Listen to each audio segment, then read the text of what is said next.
बिस्मिल्लाहिर्रहमानिर्रहीम। अस्सलाम वालेकुम। कैसी है मेरी यूट्यूब फैमिली?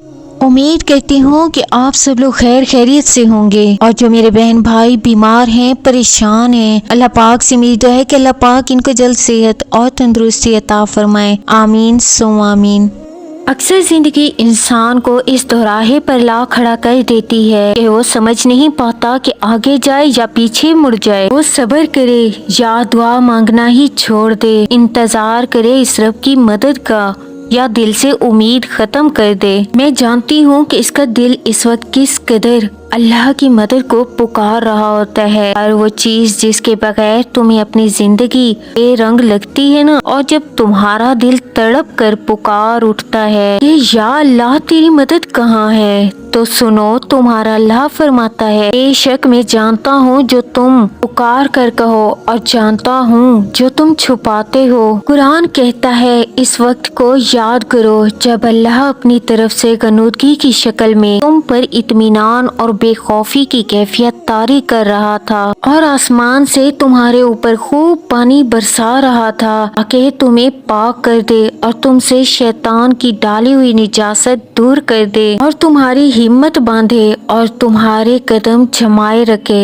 अगर आज तुम्हारा दिल अल्लाह से रो कर फरियाद कर रहा है कि वो अपनी मदद कब भेजेगा, तो सुनो, अगर तुम अपनी कोशिशों और मेहनतों को बराबर होते नहीं देख पा रहे और इस बीच तुम अपना सब कुछ खोते जा रहे हो, तुम खुद से ये सवाल करो, वो जो अर्ज़ व समा का मालिक है वो नहीं जानता कि तुम्हारे लिए क्या बेहतर है क्या नहीं। हो सकता है जो चीजें तुम्हें अपने लिए जरूरी लगती हो, तुम्हें बहुत प्यारी हो, तुम इस चीज को पाने के लिए कोशिशें करते हो, अल्लाह के आगे रोते हो मगर इसे हासिल नहीं कर पाते। याद रखना वो रहमान तुम्हारी इस तड़प और तुम्हारी कोशिश से बखूबी वाकिफ है। अक्सर इंसान अपनी तंग नजरी में मुब्तला होकर अपनी कोशिशों को बज़ाहिर तो अच्छे नताइज पा लेता है मगर इसके बुरे असरात इसे बेसुकून कर देते हैं। जान लो कि अल्लाह की नूर भरी मसलहतें तुम्हारे अंधेरे ख्वाबों से बहुत खूबसूरत हैं। कुरान खुद कहता है और तुम मोहब्बत करते हो जल्द मिलने वाली चीज से और तुम छोड़ देते हो देर से मिलने वाली चीज।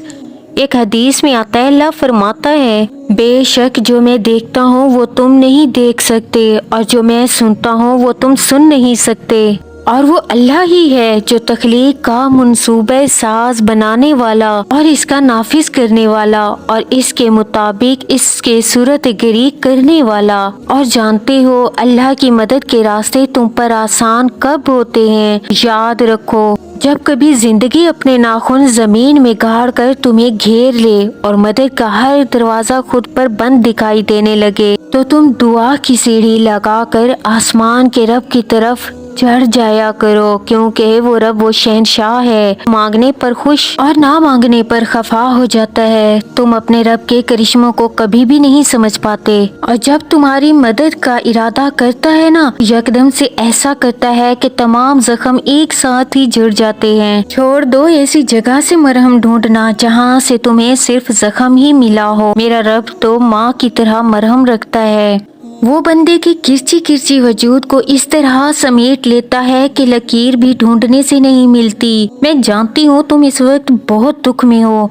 बहुत अजियत में हो, मगर याद रखो अल्लाह तुम्हारे लिए मदद तैयार किए बैठा है। वो देर सिर्फ इसलिए कर रहा है ताकि तुम इसे मना सको। अगर आज तुम्हारा दिल तकलीफों में डूबा है और तुम्हारी रोती आंखों को किसी पल करार नहीं रहा, तो सुनो, वो तमाम सिमतों और मकामों का मालिक जब तुम्हें कुछ देना चाहता है ना, लामालूम से होने के ऐसे असबाब बनाता है कि अकल हैरान रह जाए। और जो दौड़ धूप आज तुम्हें बेचैन किए हुए है, अल्लाह इससे हरगिज बेखबर नहीं, वो खूब जानता है कि तुम सब्र के साथ इसकी मदद के मुंतजिर हो। जान लो तुम्हारा यकीन कभी भी ज़ाय नहीं जाएगा, क्योंकि यकीन की जड़ें जितनी गहरी होंगी तुम्हारे रब की अताएं उतनी ही समझदार होंगी। और तुम जानते हो अल्लाह अपना कुन कब फरमाता है, اور ایسی مدد کب بھیجتا ہے۔ تو یاد رکھو جب تم مشکل حالات میں بھی صبر کی صفت اپنا کر ثابت قدم رہتے ہو نا، چاہے قدم قدم پر گناہوں کی کتنی ہی ترغیبات کیوں نہ ہو، نہ تمہارے قدم ڈگمگاتے ہیں اور نہ ہی ایمان، تو جان لو اللہ سے تمہارا یہ وفادارانہ رویہ ان قریب وہ سب خوشیاں تمہارا مقدر کرے گا جس کی تمہیں تمنا ہے۔ پتہ ہے جن لوگوں کی محنتیں صحیح راستے پر صرف ہوتی ہیں نا، تو اللہ ان کے لیے آتش کدے کو بھی گلزار بنا دیتا ہے، ان کی مدد ایسے راستوں سے کرتا ہے جو انہیں بہترین منزلوں تک لے جاتی ہیں۔ قرآن کہتا ہے اللہ کی راہ میں جو مصیبتیں ان پر پڑی، ان سے وہ دل شکستہ نہ ہوئے اور نہ ہی انہوں نے کمزوری دکھائی۔ یہ لوگ اللہ کا فضل، اس کی خوشنودی چاہتے ہیں اور اللہ اور اس کے رسول صلی اللہ علیہ وسلم کی حمایت پر کمر بستہ رہتے ہیں۔ یہی راست باز لوگ ہیں۔ جانتے ہو کہ تمہارے دل میں ہر بار امید کا آ جانا اور پھر روتے ہوئے اس کے آگے جھک جانا اس بات کی دلیل ہے کہ اللہ کے در سے مدد بہت جلد تم تک پہنچنے والی ہے، کیونکہ جس چیز کی طلب تمہیں سجدوں تک لے آئے وہ چیز اللہ کبھی ادھوری نہیں چھوڑتا۔ قرآن کہتا ہے اللہ سے وابستہ ہو جاؤ، وہ تمہارا مولا ہے اور وہ مددگار ہے۔ میں جانتی ہوں کچھ دن اعصاب پر بہت بھاری ہوتے ہیں، ان کا ضبط کا بندھن ٹوٹ کر آنسو کے رستے بہنے لگتا ہے، مگر یاد رکھو جس کی نظر سبب الاسباب پر ہوتی ہے نا، وہ پھر سب سے دل نہیں لگاتا اور نہ ہی اپنی بے بسی کا رونا کائنات کے آگے روتا ہے، بلکہ اپنے تمام معاملات خالق کے کائنات کے سپرد کر دیتا ہے اور مطمئن ہو جاتا ہے۔ یاد رکھو اصل بھروسے کے لائق وہ اللہ ہے جو تمہارے آنسوؤں کی قیمت دگنی کر کے لوٹاتا ہے۔ اگر درد کی لہروں سے ٹکرا بھی جاؤ، صبر اور یقین کا پلڑا بھاری رکھو، ہو سکتا ہے تمہاری دعائیں ہواؤں کا رخ موڑ کر تمہیں اس کنارے تک لے جائیں جہاں تم جانا چاہتے ہو، کیونکہ صبر کا گھونٹ چاہے کتنا ہی کڑوا ہو لیکن سلے کی مٹھاس تمہاری چاہت سے زیادہ میٹھی ہوتی ہے۔ ان قریب تم دیکھو گے تمہارا یہ توکل غیب سے تمہارے لیے ایسے اسباب پیدا کرے گا کہ تمہاری روتی ہوئی آنکھیں ٹھیک آنسو سے لبریز ہو جائیں گی۔ ان قریب وہ تمہارے اس دل کے آنگن کو خوشیوں کے پھولوں سے بھر دے گا انشاءاللہ۔